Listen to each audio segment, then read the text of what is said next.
하나님 말씀 같이 읽겠습니다. 오늘 우리에게 주신 하나님의 말씀은 여호수아서 1장 1절에서 9절까지의 말씀입니다. 여호수아서 1장 1절에서 9절입니다. 같이 읽겠습니다. 여호와의 종 모세가 죽은 후에 여호와께서 모세의 수종자 눈의 아들 여호수아에게 말씀하여 이르시되 내 종 모세가 죽었으니 이제 너는 이 모든 백성과 더불어 일어나 이 요단을 건너 내가 그들 곧 이스라엘 자손에게 주는 그 땅으로 가라. 내가 모세에게 말한 바와 같이 너희 발바닥으로 밟는 곳은 모두 내가 너희에게 주었노니 곧 광야와 이 레바논에서부터 큰 강 곧 유브라데 강까지 해 족속에 온 땅과 또 해지는 쪽 대해까지 너희의 영토가 되리라. 내 평생에 너를 능히 대적할 자가 없으리니 내가 모세와 함께 있었던 것 같이 너와 함께 있을 것임이니라. 내가 너를 떠나지 아니하며 버리지 아니하리니 강하고 담대하라. 너는 내가 그들의 조상에게 맹세하여 그들에게 주리라 한 땅을 이 백성에게 차지하게 하리라. 오직 강하고 극히 담대하여 나의 종 모세가 내게 명령한 그 율법을 다 지켜 행하고 우로나 좌로나 치우치지 말라. 그리하면 어디로 가든지 형통하리니 이 율법책을 내 입에서 떠나지 말게 하며 주야로 그것을 묵상하여 그 안에 기록된 대로 다 지켜 행하라. 그리하면 내 길이 평탄하게 될 것이며 내가 형통하리라. 내가 내게 명령한 것이 아니냐. 강하고 담대하라. 두려워하지 말며 놀라지 말라. 내가 어디로 가든지 내 하나님 여호와가 너와 함께 하느니라 하시니라. 아멘. 예배 시작하기 전에 잠깐 얘기했던 것처럼 오늘 예배는 좀 의미가 있는 예배입니다. 우리가 지난 몇 주 동안 새로운 사무실 그리고 모임 공간을 위해 준비를 했었고 그 공사가 거진 마무리돼 가면서 때마침 이사하게 되었고 이사한 후에 처음으로 예배를 드리게 되는 곧 이 공간의 가장 메인 그 주된 목적에 맞는 활동을 오늘 처음으로 시작하게 되는 그런 날 그리고 그런 순간 우리가 함께 하고 있습니다. 육신적으로는 많이 신체적으로는 많이 좀 지쳐 있죠. 일도 계속했고 또 새로운 일들을 배워가는 것 때문에 정신적으로도 스트레스가 좀 있긴 합니다. 하지만 하나님께서 우리에게 주신 이런 모든 변화들과 또 앞으로 이곳에서 우리가 함께 나갈 사역들을 생각해 보면 그런 피로감이나 긴장감, 두려움 이런 것들은 조금은 내려놓을 수 있지 않을까 그런 생각이 듭니다. 물론 우리는 훨씬 더 좋은 환경으로 하나님께서 인도해 주셨습니다. 그전에 정말 조그만 실에서 함께 머리 맞대고 여러 가지 사역을 이야기하고 그것도 또한 은혜고 감사했었는데 근데 지금 이 시점에 훨씬 더 좋은 환경으로 인도해 주셔서 한편으로는 참 기대감이 있긴 있어요. 그러나 여전히 우리는 불확실성 앞에 놓여 있다는 것에 있어서는 차이가 없습니다. 과거에 이랬으니까 지금도 이렇고 앞으로도 이럴 거야라고 누구도 장담할 수 없는 그런 시대를 살아가고 있다라는 것이죠.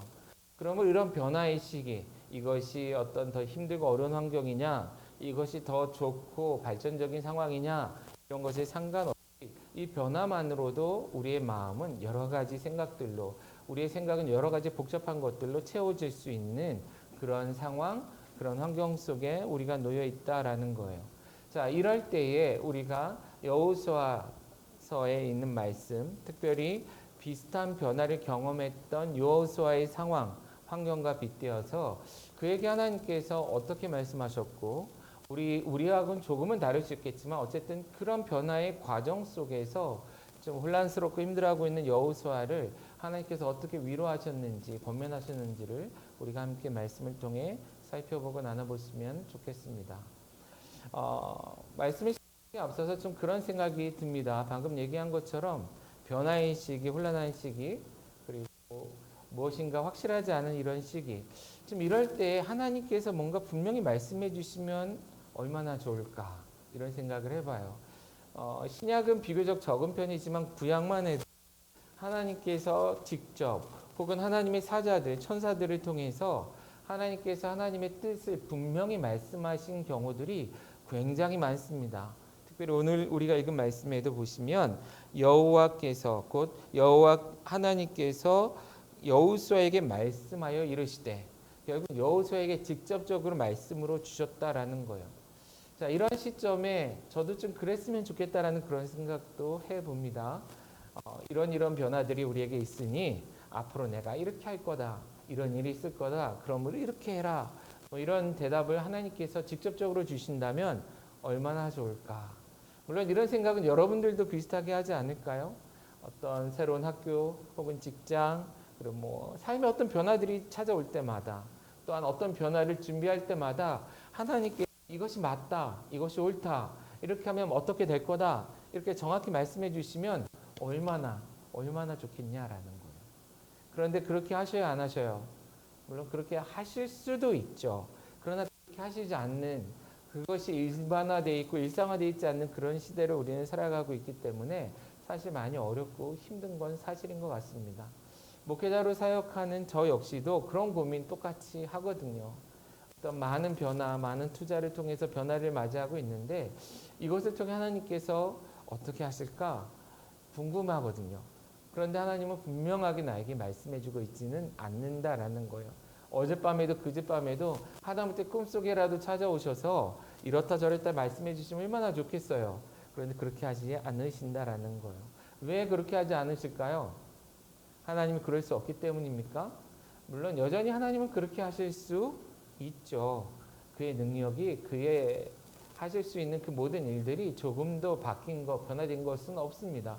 구약엔 가능했는데 신약에선 오늘날은 불가능한 것은 없죠. 그런데 왜 그렇게 하지 아니하시죠? 왜 여호수아에게 말씀하신 것처럼 우리에게는 그렇게 말씀하시지 않느냐라는 거예요. 엄밀하게 얘기하자면 그렇게 하지 않으시는 이유가 있는 것 같습니다. 무엇 때문이에요? 바로 그러한 말씀 우리에게 수차례 혹은 수십 차례 이상 때문이다라는 거예요. 자, 우리가 읽은 여호수아의 말씀, 여호수아서에 있는 말씀도 하나님께서 비슷한 상황에 놓여 있는 한 사람 여호수아에게 주신 말씀이에요. 과거에 여호수아에게 말씀하셨다면 그 외에도 많은 사람들이 있죠. 뭐 기드온도 그렇고 다윗도 그렇고 하나님의 나라를 위해 쓰임 받은 많은 사람들이 있는데 그들에게 하나님께서 비슷하게 혹은 때로는 정말 토시 하나 틀리지 않는 것처럼 똑같이 말씀하실 때가 있더라라는 거예요. 그렇다면 오늘날 우리에게 만일 하나님께서 직접 나타나셔서 우리에게 말씀하신다면 다른 말씀을 하시지는 않을 것 같아 보인다라는 거예요. 구체적인 지명이나 인명은 바뀔 수 있겠지만 표현법은 바뀔 수 있겠지만 하나님의 뜻과 계획은 크게 다르지 않지 않을까, 같지 않을까 그런 생각을 해본다라는 것이죠. 그렇다면 이 시간 우리가 말씀을 더 나누기 전에 여호수아서 1장 1절에서 9절까지 주신 이 말씀을 우리가 대하는 태도는 그 사람에게는 그렇게 말씀하셨는데 나에게는 말씀하시지 않는 이런 불편함이 아니라 과거 여호수아에게 하신 그 말씀을 오늘날 나에게 이러한 변화의 시기에 새로운 것들을 준비하고 맞이하는 시기에 있는 나에게 우리에게 주시는 말씀이다라고 어떻게 하는 것? 믿는 것, 믿음으로 고백하며 나아가는 것이 굉장히 중요하지 않을까 그런 생각이 듭니다. 그러므로 이 시간 말씀을 계속해서 나누기에 앞서서 이 말씀을 몇천 년 전에 여호수아에게 준 말씀을 우리가 그랬구나 하고 아는 것이 아니라 지금 저를 포함한 여러분들의 삶에도 마찬가지겠죠. 어떤 변화와 두려움, 또 어떤 불확실성 앞에 놓여 있는 우리들, 그러나 하나님을 믿는 믿음으로 거룩한 한 걸음을 떼며 앞으로 나아가려고 몸부림치는 우리들에게 주시는 하나님의 말씀이다라는 그런 확신을 가지고 우리가 나아갔으면 좋겠습니다. 여러분 그럴 준비가 되셨나요? 동일한 믿음의 고백을 가지고 아멘 하면서 마치 하나님께서 내게 하시는 말씀으로 들을 수 있는 그런 시간이 되면 좋겠습니다. 말씀해 보시면 상황적으로는 모세가 죽은 이유입니다. 하나님의 사명을 마치고 하늘나라에 올라간 이유죠. 그리고 여호수아는 홀로 그 많은 200만이 넘는 이스라엘 민족을 이끌고 요단강을 건너 가나안으로 들어가야 되는 그런 상황 속에 놓여 있었다라고 말씀하고 있습니다. 여러분들이 여호수아의 상황에 놓여 있었다면, 만약 여러분들이 여호수아였다면 어떤 마음일까요? 있나요? 물론 가끔 그런 일이 있어요. 군대에서도 뭐 직장에서도 어디서나 우리 위에 있는 사람들이 뭐 퇴사를 하거나 은퇴를 하게 되면 어느 순간 나의 이제 서열이 올라가죠. 그래서 권력도 생기고 힘도 생기기 때문에 기대감도 있고 즐거움도 있고 뭐 이런 것들이 있을 수 있어요. 여호수아는 어떤 마음이었을까요? 그런 기대감을 가지고 아싸 이제 내가 대장이야 이런 마음이었을까요? 물론 인간적으로 보면 그럴 수 있겠지만 우리가 성경의 내용들을 잘 살펴본다면 사실 그런 마음은 아니었을 겁니다. 한마디로 멘붕 상태에 놓여있지 않았을까 싶어요. 1장 1절 말씀해 보시면 여호수아를 소개하는데 이렇게 소개하고 있습니다. 모세의 수종자 눈의 아들 여호수아. 자, 여호수아 앞에 이 붙는 별명이 뭐였어요? 그를 설명하는 수식어가 뭐였어요? 모세의 수종자였다라는 거예요. 자, 여호수아는 40년 동안 광야를 지나오는 그 길 동안에 모세와 함께 이스라엘 백성들을 이끌었어요. 때로는 군대 장관이 되어서 전쟁에 나가서 싸움도 하기도 하고 많은 일들을 했습니다. 그는 주로 여호와의 법궤 옆에서 성막을 지키며 그곳에서 잠도 자고 그 귀한 사역을 했던 사람이기도 해요. 그러나 그가 보냈던 많은 시간들은 사실 모세를 뒷받침하는 그런 인생이었다라는 거예요. 1인자가 아니라 2인자 혹은 3인자 혹은 어떤 리더를 뒤에서 섬기는 자로서 최선을 다하며 살아오던 그에게 뿐만 아니라 얼마 전까지만 해도 모세와 함께 요단강을 건너 모세와 함께 가나안을 정복하고 모세와 함께 가나안에 하나님의 나라를 세울 거라고 기대하고 살아가고 있던 그에게 갑자기 하나님께서는 모세를 데려가신다 하시고 데려가셨고 오늘 이 말씀을 주고 계신다라는 거예요. 얼마나 두려웠겠습니까? 얼마나 염려됐겠냐라는 거예요. 그런데 이 말씀을 보면 결국 그 모든 내용으로 봤을 때 하나님 앞에서는 달라진 게 하나도 없다라는 게 첫 번째 메시지다라는 것입니다. 자, 모세가 먼저 죽고 자신은 아직 준비가 되지 않은 것 같아서 모든 것이 엉망진창이 될까 두렵지만 하나님이 모세를 불러서 출애굽하실 때나 또한 모세를 통해 이스라엘 백성들과 함께 광야를 건너게 하실 때나 지금 요단강 앞에 서 있는 여호수아와 이스라엘 그들을 통해 앞으로 하실 그 모든 일들 이 모든 일들을 이루시는 것에 있어서는 하나님의 계획, 하나님의 사명 안에서는 달라진 것이 하나도 없다라는 것입니다. 저 역시도 지난 시간들을 조금 유치해보고 추억하게 됩니다. 2014년도 하나님께서 저는 새로운 사역의 길로 인도하실 때 소위 말해 뚜벅이로서 살아왔던 그런 시기가 있었다고 말씀을 드렸어요. 약 2년 가까운 시간 이쪽 저쪽 이쪽 저쪽 그냥 늘 왔다 갔다 기웃기웃하는 삶처럼 목적 없이 목표지 없이 떠도는 인생처럼 살다가 하나님께서 자그마한 사무실을 통해서 그곳에 사역을 하게 하셨죠. 그곳에서 보낸 지가 벌써 5년 그리고 지금 이 시점에 새로운 환경과 새로운 여러 가지 많은 것들을 가지고 다시금 사역을 시작하게 하신다라는 거예요. 자, 어떻게 하실까 기대도 되고 두렵기도 해요. 부담은 더 커지고 그런데 같다라는 거예요. 뭐가요? 하나님께서 뚜벅이로 혹은 작은 사무실에서 또한 지금 이 환경에서 사역하게 하시는 이유, 이 부르신 이유와 이 모든 것들을 통해 이루고자 하시는 하나님의 계획에 있어서는 차이가 없다라는 것입니다.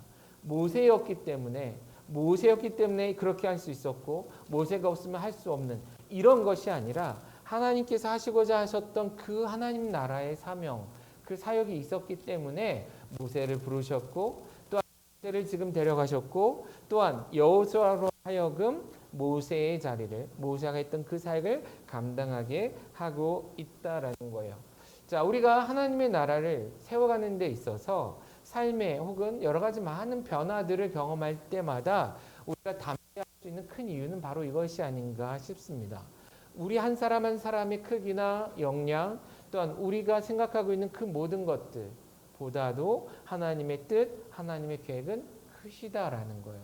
그리고 우리의 크고 작음으로 인해서 하나님의 나라에 큰 변화가 생기지 않는다라는 거예요. 물론 조금 돌아갈 수 있습니다. 조금은 힘들게 갈 수 있어요. 예를 들어서 에덴 동산에서 그랬었잖아요. 그죠?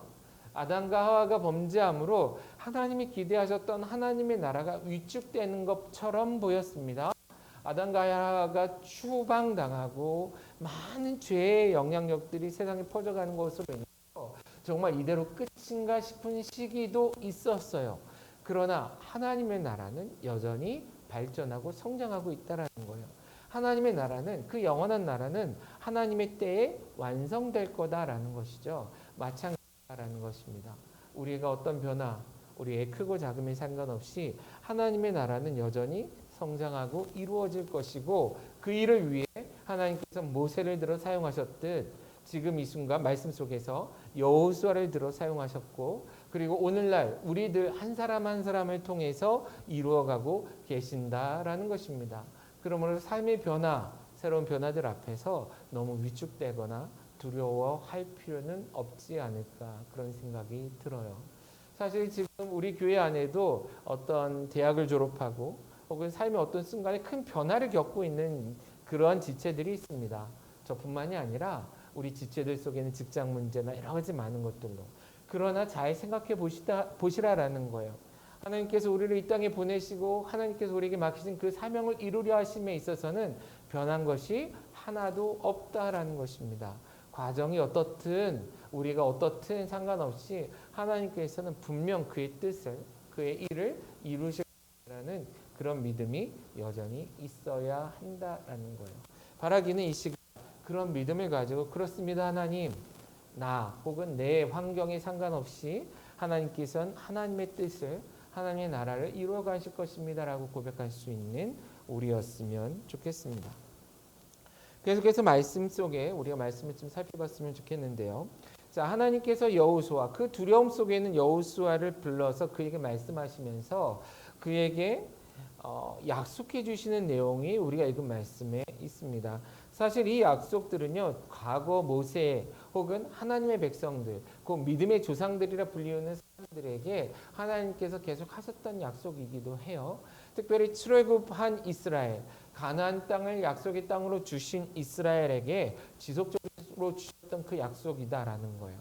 자, 그런데 이 말씀 속에서 하나님은 모세가 죽은 이후, 지금 이 순간 여호수아를 권면하고 위로하고 힘 주시면서 뭐라고 하셔요? 바뀐 것은 여전히 아무것도 없다라는 거예요. 자, 모세에게 하셨던 그 약속 여호수아에게도 동일하게 주어진다라는 거예요. 자, 뭐라고 약속하셨습니까? 그 내용이 어디 나오죠? 자, 먼저 2절 말씀해 보시면 너를 통해 너와 이스라엘 백성이 가나안 땅으로 가리라라고 약속을 하십니다. 그리고 나서 그것을 통해 이제 이루어지는 일들을 얘기하고 있는데, 하나님이 이 말씀에서 주시는 약속은 크게 세 가지입니다. 첫 번째는 뭐죠? 내 지경을 넓힐 것이다 라는 것입니다. 자, 과거에는 광야를 떠돌았지만 이제 구체적으로 가나안으로 들어가요. 자, 전력으로 보면 약화된 것 같죠. 왜요? 큰 리더, 큰 지도자였던 모세가 떠난 이후에 지금 여호수아와 이스라엘 백성들, 특별히 노장들이라 불리는 옛날 세대들은 거짐다 광야에서 죽은 이후에 젊은 세대들이 이 사명을 감당해야만 했다라는 거예요. 어마무시하게 강한 적 앞에 서서 땅 거점을 만들어 확장해야 되는데, 하나님은 그러한 여호수아와 이스라엘 향해서 뭐라고 얘기해요? 걱정하지 마라라는 거죠. 모세에게 약속했듯이, 내 믿음의 조상들에게 약속했듯이 너희들을 통하여 이 땅을 너희에게 주리라. 그러면서 어떻게 너희가 받는 모든 땅을 다 주리라. 동서남북 가릴 것 없이 어디로 가든지 내가 믿음으로 걸어가는 그 땅, 너의 시선이 머무는 그 땅, 하나님 저 땅도 제가 쓰면 안 될까요? 하나님 저것도요, 저것도요. 저 땅도 하나님 나라 위에 하나님 백성들과 함께 하나님의 나라로 세워가면 안 될까요? 라고 외친다면 하나님께서는 그 믿음으로 나아가는 그들의 발이 닿는 그곳, 그 땅을 그들에게 주리라라고 약속하신다라는 거예요. 이미 얻은 땅을 네 거야라고 약속하시는 게 아니고요. 그 공증해 주시고 인정해 주시는 게 아니라 아직 보지도 못한 땅, 밟아보지도 못한 땅, 그러나 이미 본 땅처럼 밟은 땅처럼 이미 등기 이전이 된 것처럼 하나님께서 주시겠다. 그러므로 뭐하지 말라? 두려워하지 말라라는 것입니다. 저도 인생을 살아오면서 좀 두려워 떨 만한 일들이 있었습니다. 이 무서움이 아니고요. 새로운 변화들. 특별히 한국에서 미국으로 이민교회 사역을 갈 때도 그랬고 유학을 시작할 때도 그리고 미국에서 사역을 마치고 한국으로 돌아올 때 또한 교회 사역을 다시 시작할 때 교회 사역을 내려놓고 현장이라 불리우는 이 다양한 그 사역 현장에 뛰어들 때 두려웠다라는 거예요. 한 걸음 내딛기가 너무 조심스러웠던 거죠. 제가 우리 사역자들하고도 얘기할 때도 목사님 왜 더 많은 것 더 크게 멋지게 하실 수 있을 것 같은데 왜 그렇게 하시지 않나요? 라는 그런 질문을 받아요. 근데 사실은 제 마음속에 두려움이 있다라는 거예요. 밟아보지 않은 땅, 해보지 않은 일들을 하나하나 해나가야 되는 두려움. 그런데 가진 것도 함께하는 사람도 또한 남이 했던 것을 따라하는 것도 아닌 무엇인가 불모지를 개척해가는 그런 두려움. 물론 누군가는 밟아봤을 건데 저는 몰랐던 그 길을 걸어가야 됐기 때문에 힘들었다라는 거예요. 두려웠다라는 거예요. 그런데 두렵다라는 얘기는 할 수 없었죠. 그래서 꽤 오랜 시간 이러쿵저러쿵 변명했다라는 거예요. 그런데 그런 우리를 향해서 그런 나를 향해서 하나님께서는 내가 받는 모든 땅을 너에게 주리라라는 것입니다. 사실은 이곳에 올 때도 믿음으로 먼저 선포했습니다. 하나님 그곳이 좋겠습니다. 여전히 공사할 것도 많고 황무지 같은 이곳이지만 하나님이 주신다면 아름답게 만들고 싶습니다. 그리고 그곳에서 마음껏 사역하고 싶습니다라고 외쳤어요. 그랬더니 하나님께서 한 걸음 한 걸음 나가게 하셨고 오늘 이곳에 이 땅에 서서 이곳에서 하나님께 예배하게 하셨다라는 거예요. 사실 지금 막 이 뒷배경지를 붙였어요. 공사 끝난 지 얼마 안 돼서 지금 바로 예배 첫 녹화를 하고 있습니다. 이것도 처음 해보는 거라 되게 걱정했었는데 여러분 어떻습니까? 뒷배경 잘 보이는지 모르겠지만 생각보다 잘했습니다. 처음 했는데 믿음으로 한 걸음씩 한 걸음씩 감당하게 하신다. 여호수아에 주신 첫 번째 약속의 갱신은 지경을 넓혀 주겠다라는 것입니다. 하나님께서 우리에게 주시는 것은요. 쭉 유지하거나 쪼그라드는 그런 인생의 길이 아니다라는 거예요. 믿음으로 걸어가는 우리의 길은 넓어질 수밖에 없습니다. 확장될 수밖에 없어요. 왜요? 이 세상의 모든 땅을 모든 영역을 하나님께서 우리에게 주시겠다 약속하셨기 때문입니다. 더 나아가서 우리를 통해 하나님의 나라로 회복하고 발전시켜 가겠다라고 약속하고 있기 때문이다라는 거예요. 자, 또한 두 번째 약속은 무엇입니까? 5절에 있는 말씀입니다. 너희들을 대적할 적이 없을 것이다라는 거예요. 5절 말씀에 보시면 내 평생에 너를 능히 대적할 자가 없으리니. 자, 여기 이 말씀을 잘 이해하셔야 됩니다. 대적이 없는 게 아니고요. 너를 능히 대적할 자가 없다라는 것입니다. 살아가면서 대적들은 늘 있습니다.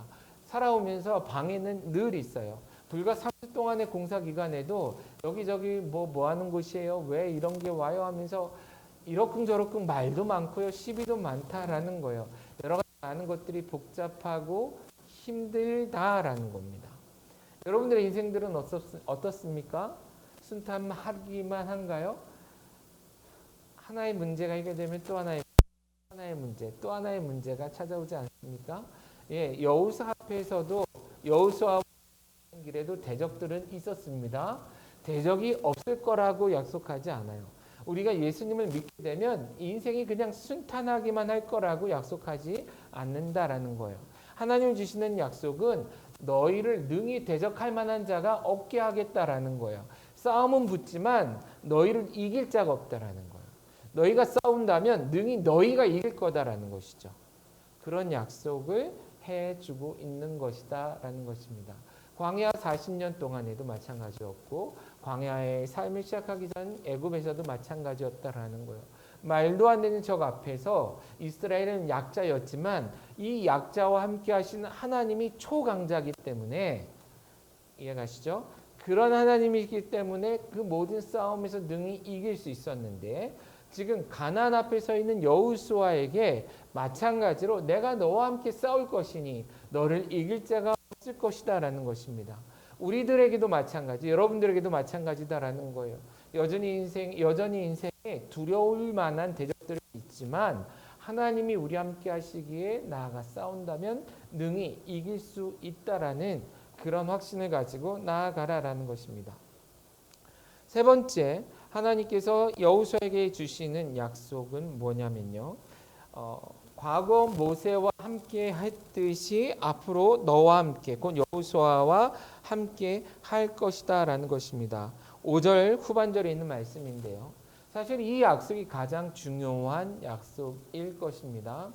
자, 우리는 보통 어떤 특별한 사람들을 우러러보고 떠받드는 경향이 있습니다. 특히 유교 영향을 많이 받은 또한 가부장적인 이런 환경 속에서 오랫동안 살았던 한국 사람들, 물론 오늘날 한국인들, 현대인들은 조금 다르게 느껴지기는 해요. 하지만 과거에 영향을 많이 받은 사람들일수록 어떤 특별한 존재에 대한 향수도 의존감도 커진다라는 거예요. 그러므로 그 사람이 없으면 어떻게 할까 두려워한다라는 것이죠. 그런데 그와 함께 하셨듯이 하나님께서 지금 나와 여호수아와 함께 하시겠다라고 약속해 주신다라는 거예요. 자, 그냥 우리가 쉽게 이해하기 위해서 하나님께서 백의 힘을 가지고 모세와 함께 하셨다라는 거예요. 그러면 지금 여호수아와 함께 할 때는 몇으로 함께 하신다는 약속입니까? 70, 50? 아니죠. 여전히 100이다라는 것입니다. 결국 모세와 함께 하신 하나님, 그 하나님으로 인해 모세가 모세 될 수 있었던 것처럼 오늘 이 약속을 통해서 하나님은 여호수아를 통해 여호수아 되게 하실 것인데 모세와 여호수아에게 있어서 차이가 있어요, 없어요? 차이가 없을 것이다라는 것입니다. 하나님께서는 그와 여전히 함께 하실 것이다라는 거예요. 사실은 여호수아의 마음속에 가장 큰 두려움은 이게 아니었을까 싶어요. 하나님이 모세와 함께 하셔서 이런 일들을 감당할 수 있었는데 나와는 같이 하지 않으면 어떻게 할까 했던 그 두려움. 자, 엘리야, 곧 스승을 멀리 먼저 떠나보내야 했던 엘리사에게 있었던 두려움도 같은 것이죠. 그러므로 뭐라 그래요? 그와 함께 하셨던 그 능력이 내게 갑절, 그 이상으로 함께 하시기를 구합니다라고 그 역시도 구했습니다. 자, 능력이 있다라는 건 결국 하나님이 함께 하신다라는 거예요. 사실은 우리 인간적인 표현이죠. 엘리야의 능력이 있었습니까? 엘리사의 능력이 있었습니까? 그가 선지자로서 했던 사역에 있어서 누구의 능력이 더 셌냔 말이에요. 자, 엘리야든 엘리사든 그가 기적을 일으키든 사역을 하든 모든 것들의 힘의 주체는 하나님이었다라는 거예요. 엘리야도 엘리야사도 하나님의 능력을 100% 이상 끌어낸 적이 있어요, 없어요? 없다라는 거예요. 단 한 번도 하나님의 능력을 다 갖다 쓴 적은 없다라는 겁니다. 인간적인 표현일 뿐이지 엘리사와 함께 하신 하나님의 능력이나 엘리야와 함께 하신 하나님의 능력과 엘리사와 함께 했던 하나님의 능력의 차이가 없다라는 것이죠. 자, 그와 같이 똑같이 하나님께서 모세와 함께 하셨던 여호수아와 함께 하실 거다라는 겁니다. 자, 과거에 우리는 많은 사역을 했습니다. 어렵고 힘든 상황 속에서 말도 안 되는 사역들을 해왔고 그런 사역들의 현장에서 우리는 하나님 함께 하심을 경험했다라는 거예요. 자, 새로운 환경 또한 새로운 코로나 환경 이런 환경 속에서 우리는 두려워 떨 수밖에 없지만 여전히 우리가 고백할 수 있는 건 뭐예요? 그때 함께 하셨던 그 하나님이 지금도 앞으로도 함께 하실 거라는 이런 믿음이 있어야 된다라는 것이고 그 믿음에 대해서 하나님께서는 변함없이 함께 하실 것이다라고 약속해 주고 계신다라는 것입니다. 지금 이 시점에서 우리 어떤 믿음이 있었으면 좋겠다라고요? 하나님께서 우리를 통해 하나님의 나라를 더욱더 확장시킬 것이다. 이것을 위해서 새로운 환경도 새로운 다짐도 하겠습니다. 이런 고백을 했으면 좋겠고 두 번째, 여전히 힘든 문제들, 어려운 문제들이 있겠지만 하나님께서 능히 이기게 하실 것이다. 그러므로 어떤 문제도 어떠한 대적들도 심지어 그것이 코로나가 됐든 그 이후에 훨씬 더 힘들고 어려운 문제가 우리에게 다가올지언정 우리는 능히 하나님으로 인해 승리할 것이다. 세 번째, 과거 우리와 함께 하신, 그리고 과거 이스라엘과 또한 믿음의 조상들과 함께 하신 그 하나님께서 바로 이 시점에도 그리고 이후에도 함께 하실 것이다라는 그런 믿음이 있어야 한다라는 것이에요. 그런 믿음이 있으십니까? 그런 믿음이 있기를 원하고 그런 믿음을 달라고 기도하셨으면 좋겠는데 많은 사람들이 믿음을 달라고 기도하기만 하더라고요. 그런데 사실은 믿음은요, 그냥 고백하는 거예요. 그냥 담대히 살아내는 겁니다. 그럼 믿음으로 살아내도록 이 시간 결정했으면 좋겠습니다. 그 다음 이 약속을 바탕으로 하나님께서는 여호수아에게 3번에 걸쳐서 권면을 하십니다. 이 약속을 바탕으로 그로 하여금 힘을 북돋아 주셔요. 뭐라고 말씀하시냐면 그 불과 짧은 세 4절이죠. 6절에서 9절 사이에 같은 표현을 3번이나 사용하십니다. 그게 뭡니까? 6절에 강하고 담대하라. 7절에 오직 강하고 극히 담대하라. 9절에 뭐라 그래요? 강하고 담대하라. 자, 성경에서 히브리어에서 반복은 강조라 그랬습니다. 이건 3번이나 반복했기 때문에 엄청난 강조인데 그 중에 특별히 7절에서는 오직 강하고 극히 담대하라. 엄청나게 강조해주고 있는 겁니다. 그러니까 앞의 약속은요, 두려워하고 떨고 있는 여호수아에게 하나님께서 모세에게 하셨던 그 모든 약속들을 환기시키고 기억시키면서 두려워하지 마라. 바뀐 거 없다. 약속하셨던 거예요. 그리고 나서 그것을 바탕으로 그것을 믿는 여호수아에게 뭐라고 얘기해요? 강하고 담대하라라고 외치시는 거죠. 권면하시는 겁니다. 자, 이 각각의 권면에도 그 약속에도 권면하심에도 각각의 내용들이 있습니다. 잠깐 살펴볼게요. 자, 하나님께서는 여호수아에게 강하고 담대하라 하시면서 뭐라고 말씀하세요? 너는 약속된 땅을 차지하게 될 것이다. 그러므로 그 땅을 향해 나아가는 데 있어서 뭐하지 말고 두려워하지 말고 강하고 담대히 그 땅을 향해 나아가라. 자, 앞에서는 그 땅을 주리라 약속했어요. 내가 밟는 모든 땅을 너에게 주리라 약속하셨어요. 그러나 그 약속에 머물지 않고 뭐예요? 이제는 그곳에 나아가라. 말로만 하지 말고 생각만 하지 말고 마음속에 바라지만 말고 이랬으면 좋겠는데 이렇게 되면 좋겠는데 앞으로 우리가 이렇게 되면 좋겠는데 이런 것들도 해봤으면 좋겠는데 거기에 머물지 말고 이제는 마음을 강하고 담대히 하여 뭐하라? 그 땅을 향해 나아가라. 그 땅은 어떤 땅이에요? 약속된 땅이라는 거예요. 하나님이 약속하신 그 땅을 향해 나아가서 뭐하라? 차지하라. 네 것으로 만들라라는 것입니다. 제 안에 그런 기대감이 있습니다. 그 전에 하고 싶어도 하지 못했던 많은 것들이 있어요. 환경의 제약으로 인해서 물론 지금도 아주 최상의 환경은 아니지만 우리가 그동안 이런 저런 것들을 하고 싶다 해야 되겠다라고 생각했던 많은 일들이 있는데 여러 가지 환경적인 것들로 인해서 하지 못했던 것. 그러나 하나님이 새롭게 허락하신 이 환경 속에서는 시도할 수 있는 많은 일들이 있다라는 겁니다. 그러면 이제 어떻게 해야 될까요? 해야죠.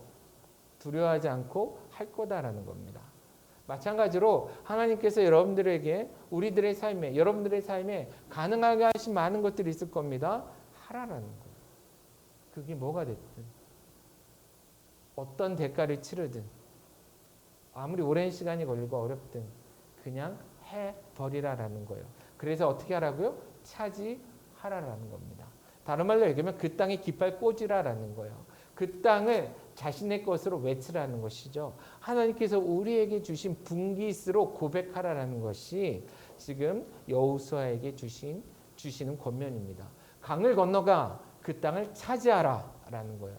그것을 위해 마음을 강하고 담대히 하라라는 것입니다. 또한 7절에도 강하고 담대히 하라고 말씀하시는데 거기에서는 뭐라고 말씀하세요? 굉장히 중요한 말씀을 하십니다. 율법을 지켜 행하여 좌로나 우로나 좌로나 치우치지 말라라는 겁니다.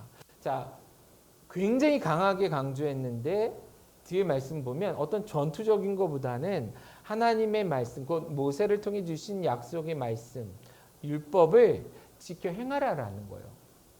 자, 이것을 위해 왜 극히 강하고 극히 담대히 한 것까지 필요하냐라는 거예요.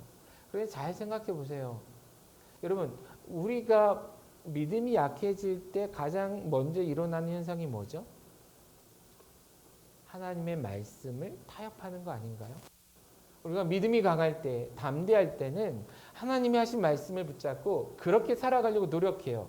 그러나 우리의 믿음이 약해지고 두려움이 찾아오면 하나님의 방식이 아닌 다른 방식으로 살아내려고 한다는 거예요.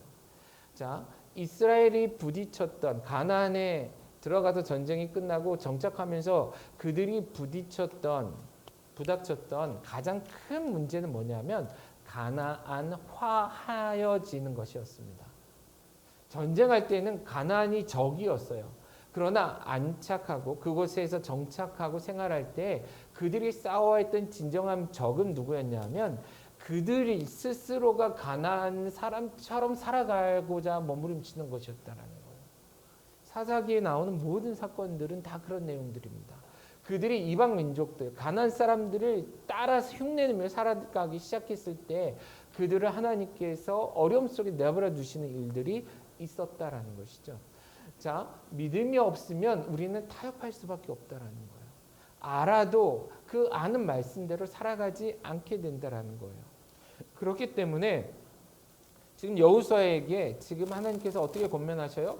너는 믿음을 강하게 하여 모세가 너희에게 곧 하나님께서 모세를 통해 주신 그 율법, 그 하나님의 말씀을 강하게 붙들고 살라라는 거예요. 설령 가나안 모든 사람들이 다른 방식으로 성공하는 것처럼 보여도 너희가 그것으로 그런 방식으로 성공하고 승리할 것이라고 생각하지 말라라는 거예요. 부자가 되는 건 좋지만 하나님의 방식으로 성실히 수고하고 땀 흘리며 부자가 되는 것이 하나님의 뜻이잖아요. 그런데 그것을 우리가 타협하기 시작하면 우리는 세상의 방식을 따라 지혜롭게 하는 것 같지만 어느 순간 하나님의 말씀으로부터 너무 멀리 떨어져 있는 우리들을 보게 된다는 거예요.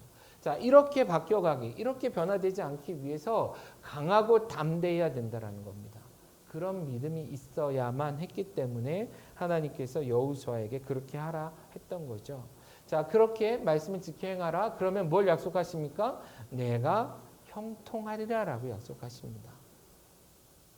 형통하기 위해 하나님의 말씀을 타협하는데 진정한 형통은 하나님의 말씀대로 살아가는 데 있다라는 거예요. 자, 이것에 대해서는 여러분, 우리 믿는 우리들이 삶으로 증명해내야 되는 것입니다. 저는 그런 확신이 있습니다. 사실은 사역도 뭣도 하나님의 방식대로 해야 진정한 형통함이 있다라는 거예요. 많은 것 가지고 내 어딘가에 쌓아놔도요 외롭고 가난하거든요. 그러나 하나님 방식대로 살아내고 그것을 노력해서 얻게 됐을 때는 가난하고 그러니까 외롭고 힘들고 허기지지 않아요. 풍요롭고 행복해진다는 것이죠. 저는 그런 것들을 계속해서 경험해가는 삶을 살아내고 있는 것 같습니다. 제 주위에도 지금 이 자리에도 있는 여러 지체들처럼 조금은 더디게 오고 힘들게 온 것 같지만 누구보다 마음 따뜻하고 담대해지게 하는 동역자들과 함께 할 수 있잖아요. 형통하여져 가고 있는 것 같아요. 이런 삶을 살아가시기를 간절히 소원합니다. 뿐만 아니라 뭐라고 말씀하십니까? 9절에 강하고 담대하라고 말씀하세요. 놀라지 말고 두려워하지 말라고 그래요. 그러면서 하나님께서는 어디로 가든지 무엇하리라? 하나님이 너와 함께하리라. 물론 이 말씀은 반복적으로 주고 있는 말씀입니다. 마음을 강하고 담대하게 할 때에 시선을 다른 곳에 두지 않게 돼요. 우리가 시선을 다른 곳에 두지 않을 때에 그곳에 서 계시고 함께 하시는 하나님을 바라볼 수 있게 된다는 것입니다. 강하고 담대해야만 그것이 가능하기 때문이다라는 거예요. 이 말씀을 준비하고 묵상하면서 하나님께서는 왜 이 강하고 담대하라 혹은 여호수아에게 이 두려움의 순간에 계속해서 내가 너와 함께 한다라는 말씀을 반복적으로 하고 있는가 그런 생각을 해봤어요. 그런데 하나님이 하실 수 있는 말이 그리고 여호수아에게 가장 필요했던 말이 이 말밖에 없는 것 같다라는 거예요. 많은 것들 두려움 때문에 이건 어떻게 해야 되죠? 저건 어떻게 해야 되죠? 막 두려워서 막 물어보고 할 수 있잖아요. 그죠? 이 200만이 넘는 사람을 데리고 가서 지금 전쟁도 하고 새로운 땅 통치 뭐 많은 것들이 있잖아요. 지금 여호수아는 그냥 모세만 쳐다보고 살던 사람인데 하루아침에 최고 지도자가 돼야 되는 그런 부담감이 있는 이 상황 속에서 두렵잖아요. 그 두려움 속에서 결국 하나님 앞에서 그가 들어야 됐던 말은 뭐라는 거예요? 내가 너와 함께하는 것이다 라는 거. 자, 하나님께서는 결국 이 1장 1절 9절 말씀을 통해서 통틀어서 결국 주고 있는 이 모든 약속은 뭐예요? 모세와 함께 했듯 너와 함께 하리라. 그리고 네가 앞으로 어디 가든 무엇을 하든 어떤 대적들을 만나든 내가 너와 함께 할 것이다. 그러므로 뭐하라? 마음을 강하게 하라. 담대히 하라. 그리고 어떻게 하라? 나아가 싸우고 나아가 그 땅을 차지하라라고 말씀하고 있는 것입니다. 이 말씀 묵상하면서 왜 예수님께서 이 땅에 오실 때에 천사가 예수님에 대해서 예수님의 이름은 임마누엘이라 하리라 이렇게 알려줬을까? 그 가장 복된 순간에 그것이기 때문이었지 않았나 그런 생각이 들어요.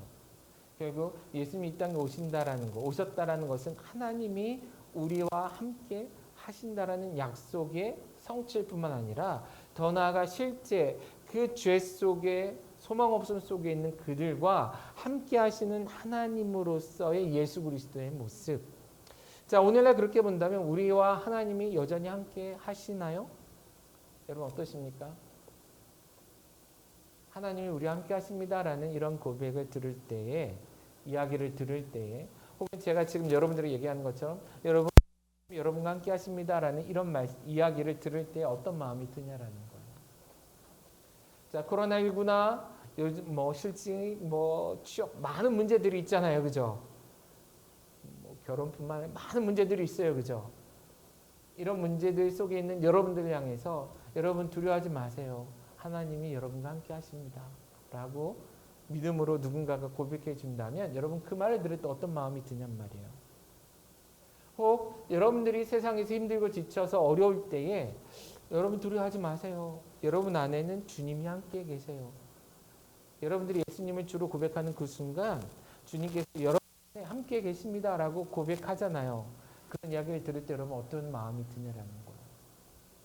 지금 여호수아가 하나님으로부터 이 모든 말씀을 들었을 때 느꼈을 그런 감동이 있나요?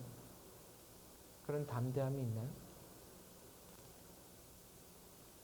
한번 생각해 보시라는 거예요. 저도 생각해 봤는데 하나님이 우리 함께 하신다는 것을 제가 머리로도 알고 믿음으로도 고백해요. 그런데 여전히 두려워하고 있더라는 거죠. 염려하고 있더라는 거예요. 이런 조그마한 변화들 앞에서도 앞으로의 사역을 놓고 두려워할 수밖에 없다라는 거예요. 코로나19로 인해서 앞으로 어떻게 사역해야 되지? 올 여름만 해도 우리는 하던 모든 캠프나 모든 사역들을 다 멈추고 올스탑 상태에서 뭐만 했어요? 소위 말해 노가다만 뛰었는데 이래도 되나? 이거 하라고 하나님께서 이런 상황을 주셨나? 이런 말도 안 되는 생각도 해보지만 자, 이런 상황 속에서 하나님 우리와 함께 하십니다. 그것이 우리에게 도전이 되고 힘이 되냔 말이에요. 만약에 그렇지 않고 있다면 우리에게 문제가 있는 것 같아요. 성경을 보면 하나님은 하나님의 사람들을 권면하고 힘을 주실 때 늘 똑같은 말씀하세요. 두려워하지 말라. 내가 너와 함께한다. 기드온에게 나타나셔도 말씀하실 때 똑같았습니다. 강한 용사여 두려워하지 말라. 내가 너와 함께한다.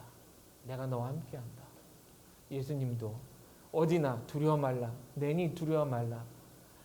늘 성경은 하나님이 함께 하시기 때문에 두려워하지 말라라고 얘기해요.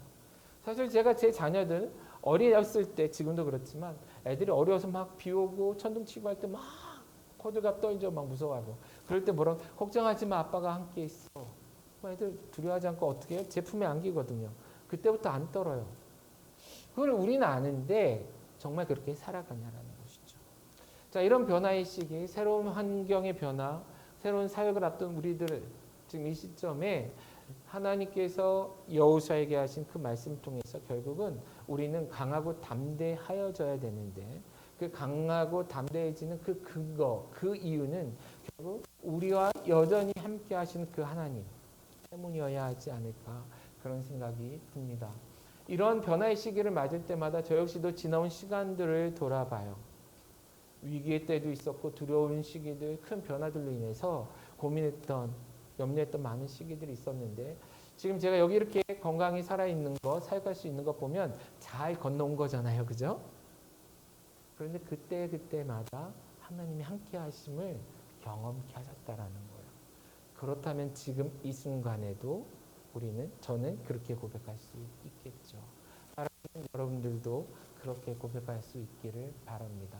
나이에 상관없이, 신앙의 연륜에 상관없이 우리 함께 하신 그 하나님으로 인해서 그 약속하신 그 약속들을 기억하며 강하고 담대히 지금 우리에게 주어진 하루하루의 삶, 더 나아가 우리에게 부탁하신 그 사명들, 사역 잘 감당해 나아갔으면 좋겠고요. 이런 새로운 변화들, 우리 건강한 교회와 건강한 크리스천 미니스트리 그룹을 통해 함께 세워져 가고 있는 많은 사역들은 또한 새로운 시기, 뭐라고 표현해야 될지 되게 어려운데 어쨌든 새로운 단계를 시작하는 이 시점에서 여전히 변함없이 하나님의 약속은 유효하고 하나님 함께 하심을 확신하며 하루하루 믿음으로 준비하고 믿음으로 살아낼 수 있는 저와 여러분 모두가 되어지기를 간절히 소원합니다.